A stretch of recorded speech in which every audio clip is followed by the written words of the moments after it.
sorry dahil minsan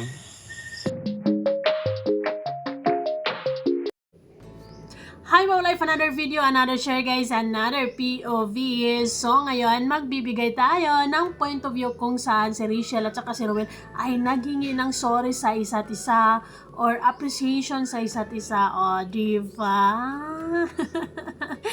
Ay, pinaparamdam lang nila sa atin or pinapabot lang nila or pinapalam nila sa atin na kung gaano nila na-appreciate ang isa't isa, kung gaano sila naging masaya ang buhay nila nang nagkakakilala sila. Oy, ganon ang impact nila sa isa't isa. Ay, sa true lang, maraming napasaya nang nagkakilala silang dalawa, di ba? Ganon. It's like, they are blessings to us na nakakilala at nakasubaybay sa kanila because they give us kilig, happiness, inspirasyon. Actually it's a roller coaster like na pakiramdam. Pero we are happy supporting them. Anyways, bago ang lahat, don't forget to support and subscribe Kuya Val Santos Matubang, ating na vlog Kalingap Rob Ruelo Malalag, Rachel Morales Vlog, at sa lahat ng team Kalingap. Syempre kami ding mga reactor, salamat sa support at pagmamahal.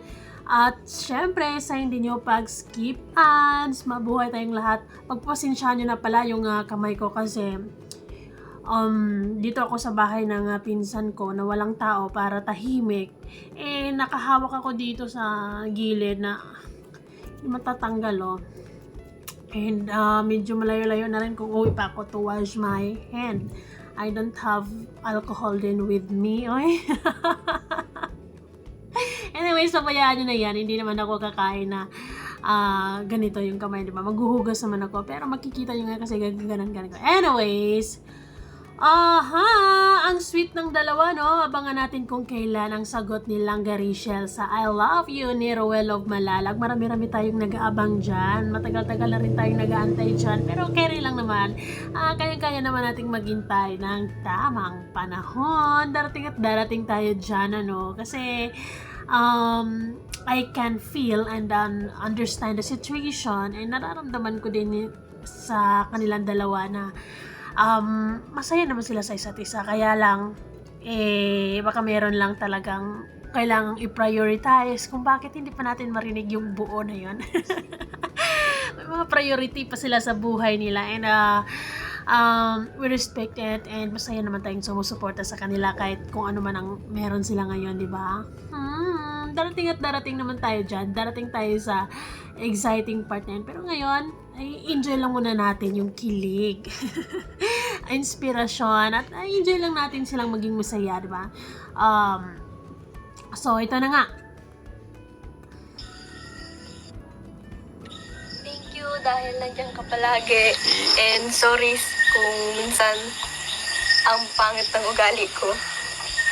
dahil man Sorry. Sorry kasi hindi ako perfect. Maganda lang ako. Maganda ng finger Rachel.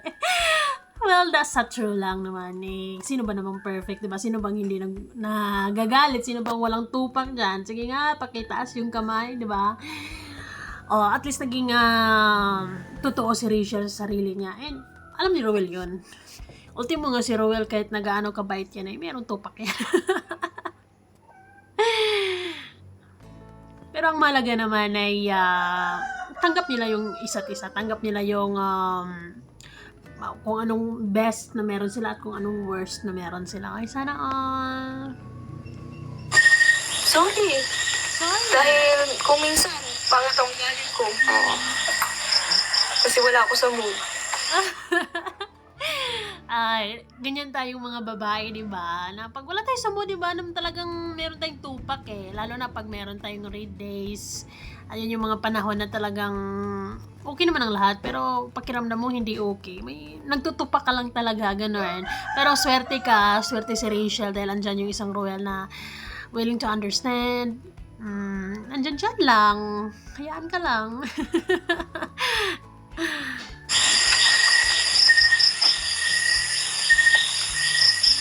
thank you nga Nag-isip ako.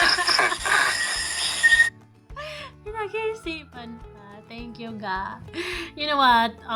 Alam naman natin kung gaano sila na-appreciate or kung gaano nila na-appreciate ang isa't isa. Pero it's different thing. It's a different, iba pa rin yung mararamdaman or maririnig talaga natin na galing sa kanila kung gaano sila kasaya, kung gaano nila na-appreciate yung isa't isa and saying sorry to each other sa kung anumang mga shortcomings, ganon. Ganyan yung mga level ng relasyon kapag solid na. Ano ba? Amor! Oy, kalma kayo, kalma. Andan si nanay sa likod. Ay, Ma'am Rodeline Estacio. Unang gift para sa Newlyweds Clip. Sarap Unang po, gift? Ate Ay, thank you po. Rodeline. Ito po yung unang gift niya. 500. Thank you po, Ma'am Rodeline Estacio. Thank you po, Ma'am Sa mga Rodeline. newlyweds. Di ba, may mga ganyan sa school, sa intrams, yung mga marriage vote, mga ganyan. Yes, merong ganyan. Ini-imagine ko na si Ruel at si Rachel yung nagpi-play doon. Or love nuts. O love nut ko din. Happy birthday, Ma'am Marcel Aypong. Actually,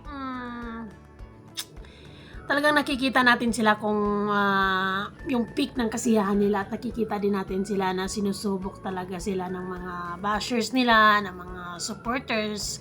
Diba kasi kahit na supporters ka merong mga supporters na demanding pero they handled it well, diba? May mga bashers na talagang may malang, basta kung may masabi lang na masama, basta gusto lang nilang saktan or gusto lang nilang masaktan si Rachel, lalong-lalo na yung target nila si Rachel talaga. But then, hindi sila nagwawagi kay Rachel na pinakita ni Rachel ay mas matibay ako kaysa sa inyo, hindi ko kailangan pag-aksayan kayo ng panahon, hindi ko kailangan na every time na may sasabihin kayo masama sa akin ay iiyak na lang ako, it's a no.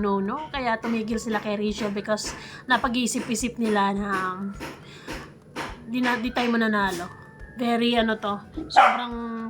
sobrang sulit tong babaeng to and yes, tama naman, maganda yung ginagawa ni Rachel na hindi niya binibigyan ng pansin yung mga tao na yun kasi wala namang ambag yun sa buhay niya at kung pagpapansinin mo lang yun just to give them happiness or kasi yung mga bashers, di ba, ang kasiyahan nila is yung may inis ka.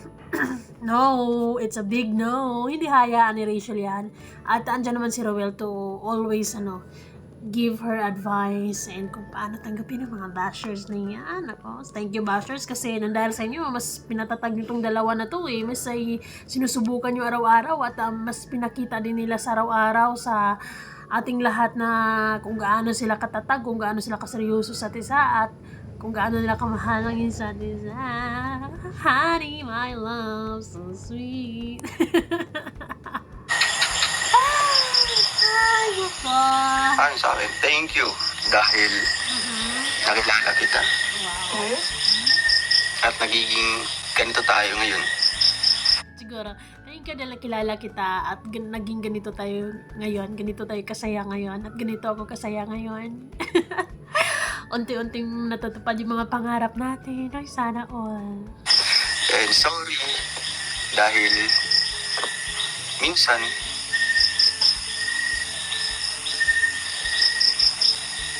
wala ako dito. Kasi nagbablog ako. Okay na, sa school naman ako. Oo. Minsan tayo. Understood naman yun. Pangit naman kung lagi-lagi kang nasa bahay nila Rachel, di ba? And mas minahal ka naming mga supporters mo kasi ganyan kayo or focus kayo sa mission nyo. Focus kayo sa paglilinga, pagbibigay tulong, di ba? And pag may pagkakataon, yun, yung tinatawag nyo na quality time. Diba? And yes, it's a tie kasi si Rachel naman naka-focus naman din yan sa pag-aaral niya, di ba? So, every weekends lang talaga kayo magkakaroon ng time or maybe mag-spend ng night si Ruel sa bahay na Rachel and mag-give ng updates kung anong mga kaganapan, ganun, bisita. Magdala ng Yakult. Wow, sana all. Pero bakit talaga 6:50 yung uwi niyo? namin teacher. Tanong natin kay Daddy Frankie. Hindi kasi yun na yung pinirmahan ng DepEd. Bakit ganyan? Ang bago. Bakit 650 yung uwian nila? Di man yung ganyan yung 5 man dapat. Ay, Ay, reklamo ba? narinig niyo po yung nag-ulot silang ga. Sige ba? Oo. Sige ba? Hoy guys, kakaiba na yan yung kaya mo nang umutot sa sa malapitan ng taong, 'di ba? Sana all. Ay, kayo na talaga. Sige ba? Isa pa. Sige ba? Hindi na po siya makakalinga. Bakit siya umutot?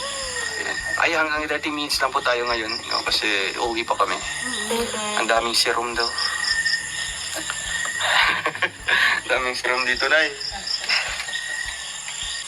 Ang swerte nila sa isa't isa, no? Because they're both good people and alam nila, very goal-oriented. Yes, andun yung family-oriented and goal-oriented, pati lalo na si Ruel and si Rachel, and they know their priorities talaga and they really work hard, 'di ba? Para unti-unti nilang matupad ang kanilang mga plano sa buhay, 'di ba? Pero bago yung mga plano nila sa buhay, syempre ang dami nilang mga plano para sa pamilya, para sa mga kapatid, ganun. Lalong-lalo na si Rachel talaga na she is really doing her best to give na sapat na panggastos sa bahay nila and sa mga kapatid niya na lahat naman ay nag-aaral. Clap to you, Langga Rachel, because you have that soft heart or a soft kind heart.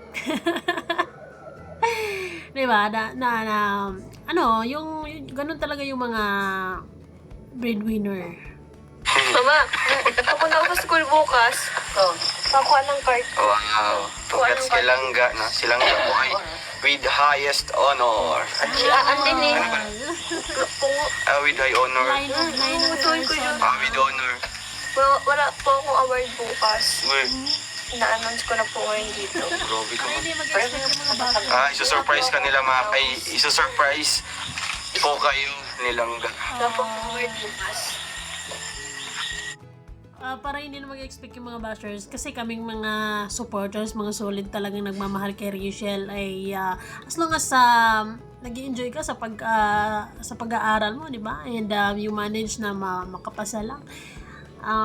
Sapat na yun. Kasi nakataya pa din yung buhay mo kung ano magiging future mo, kung gaano ka magaling kang dumiskarte, gano'n. It's not all about academics, but then it's advantage. Kasi magka-college ka, doon yung masasama ka sa scholar, di ba? Nakakatipid ka din. But anyways, let Rachel enjoy her life. Hindi po ako nag-expect ng mataas na grades at hindi rin po ako nag-expect na makakasali ako sa mga award.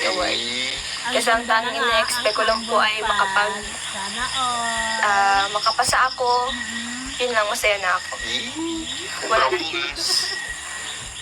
Surprise! Kung meron lang po, bonus na lang yun. Ay, mga good. So, sa totoo lang, bonus na lang yan. Pero, hindi na yun bonus lang kasi talagang achiever kay kapag since day one, since nagsimula ka nag-aaral and then nasa honors ka, talagang may ka talaga. Matalino ka talaga and talagang pinaghirapan mo yan. Hindi mo yan basta-basta makukuha lang dahil wala lang, di ba? Excuse me po. Narinig ko yung line niya na. Bakit? Totoo naman, Oo. Talagang Sa ganyan. pagiging... Kasi nasusukat po, no, yung mga susukat po yung pinag-aralan. Nasusukat po yung pinag-aralan po. Yung mga pinag-aralan mo. Pinag-aralan mo. Nagbubulog. Good night, everybody. Nasa farm. Amping. Ay, grabe siya. Ang saya siguro ng life na ganyan, no? Na like Rachel, na andun yung mga pagsubok, mga problema, mga bashers, given na yun kasi nasa Sukmid sila. Though ay kahit papaano ay na-overcome naman nila yun, no? Aware na sila ng ganun, hindi na nila masyadong iindahin yun. But then, that's something na nagbibigay sa kanya ng kilig, happiness, pagmamahal si Roel talaga. I think it's really good sa feeling na ayun, bibisitahin ka ng taong mahal mo, ganyan, may banding kayo bago matulog. Nag-i-effort ang person, ganon. Hay, ang haba ng hair ng ating langga Rachel, ano. But anyways, she deserves that kind of love, ano. Salamat at Karia. Amping May alis mo, na kami na. langga. Babos. Amping mo, langga. Langga, babay, langga. Amping, langga. Love you. Langga, bye-bye. Langga, babay. Ay, nako. Thank you dahil nandiyan ka palagi. So, ayun guys, yun lang yun.